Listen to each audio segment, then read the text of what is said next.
Okay. Starting that over. Venn diagram. Took all the black markers. You threw most of them away. Venn diagram is a diagram showing any and all possible. Is possible spelled with 2 S's? Yeah. Okay. I'm a math teacher, I'm not in English. Relations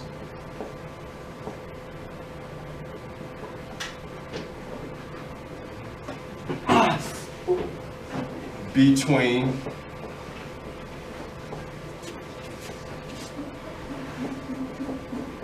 different sets.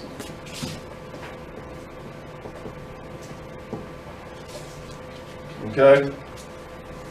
Reason why I asked y'all who here has ever looked at Sherlock Holmes is because most of the time he uses deductive reasoning to understand why. He pretty much answers the main 5 questions. Okay? Who, what, when, where, how, and why. That's fine. Who, what, when, where, how, and why. Yeah, no, 6. Okay? Who, what, when, where, how, and why. So you need to understand this is how his deductive reasoning worked. Okay? This whole chapter 2, is on deductive reasoning. Okay? So we have 3 different types of Venn diagrams. Okay? You have always. What is always? Always is when you have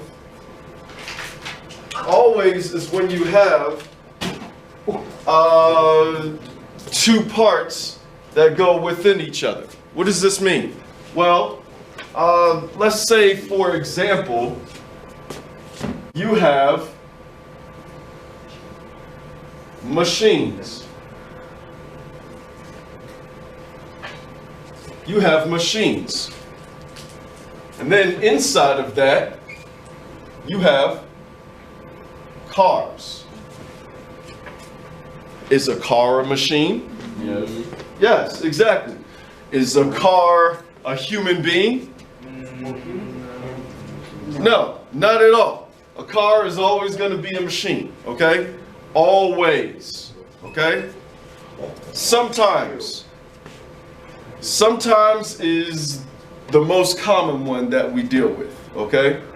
Sometimes you might be dealing with, I don't know, let's take this class for example. Well, actually, yeah, let's take this class for example.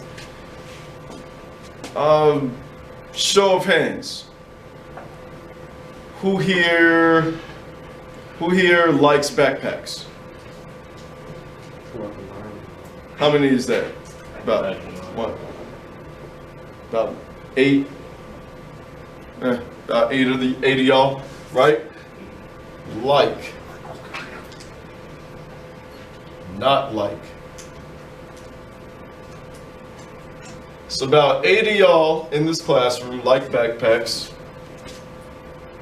And probably like 1 of y'all does not.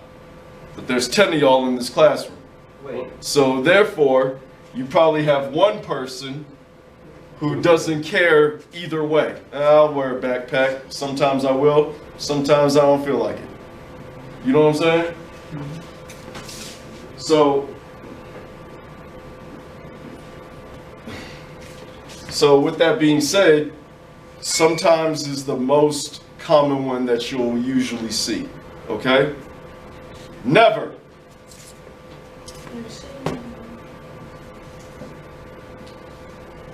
Never. Okay? Never right here. 2 parts that have nothing to do with each other. Okay? car in the back.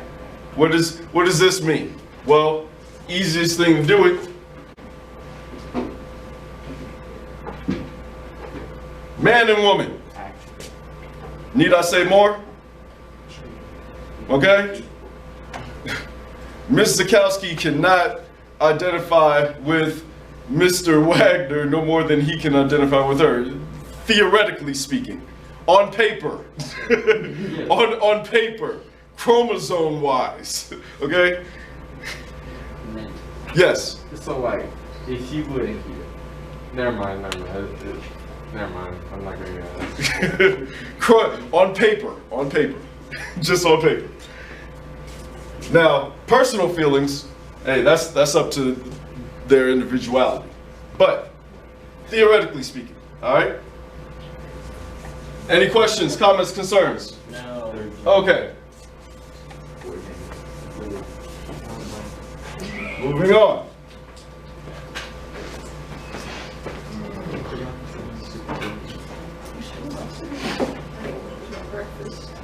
Should have ate it last class or class before last. What do you mean consider about that?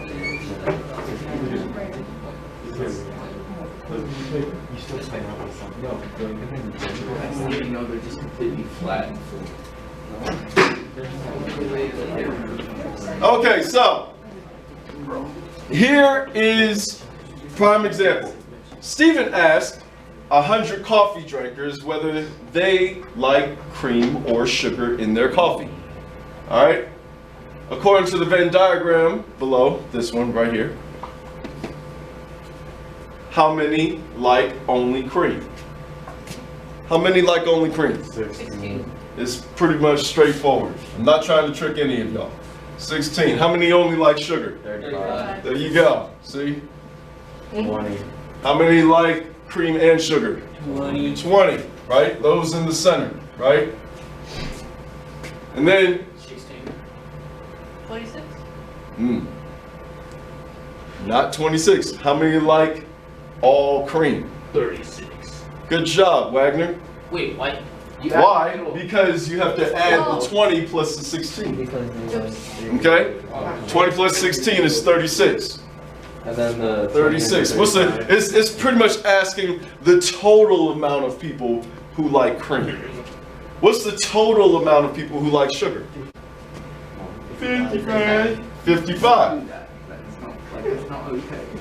Okay? 29. 20. 69.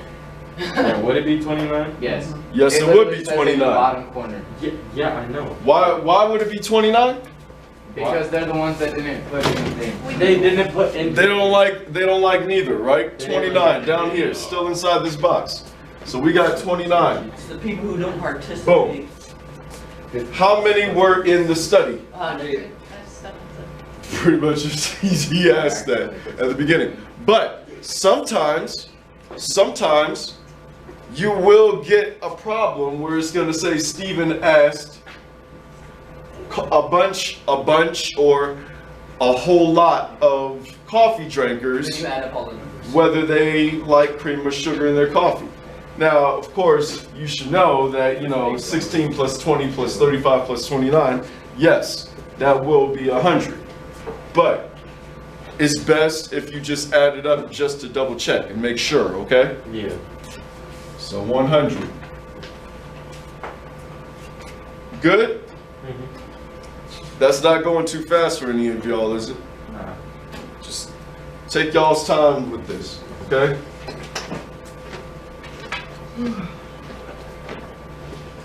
Deductive reasoning can be very tricky, okay? It can be very tricky.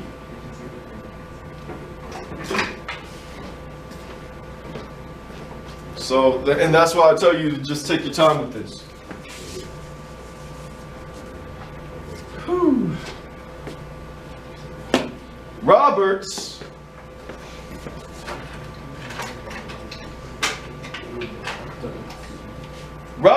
has 60 students.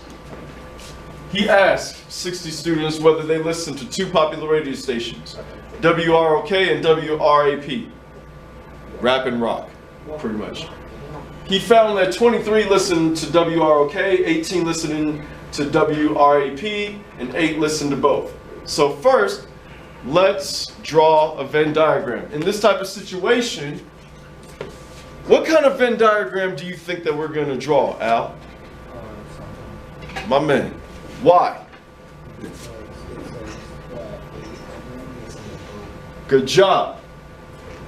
Good job. And this is what you need to pay attention to right there. The both, okay? Both deals with sometimes. Boom. Get done.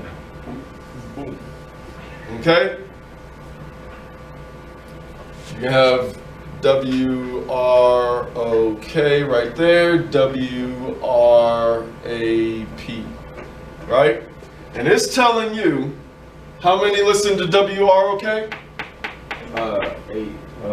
23. 23. How many listen to WRAP? 18. How many listen to both? 8. Okay? But hold on. And this is where the tricky part comes in. What's 23 plus 18? What's 23 plus 8 plus 18? 41. 23 plus 18 is 41 plus 8 is 49. And then 49. 49, right? Yeah. How many students did Rob ask? 60. 60. So in this type of situation, how many students don't listen to either one of the stations? I just want to raise my hand. It's okay. 11. Yes. So we can put this 11 down right here.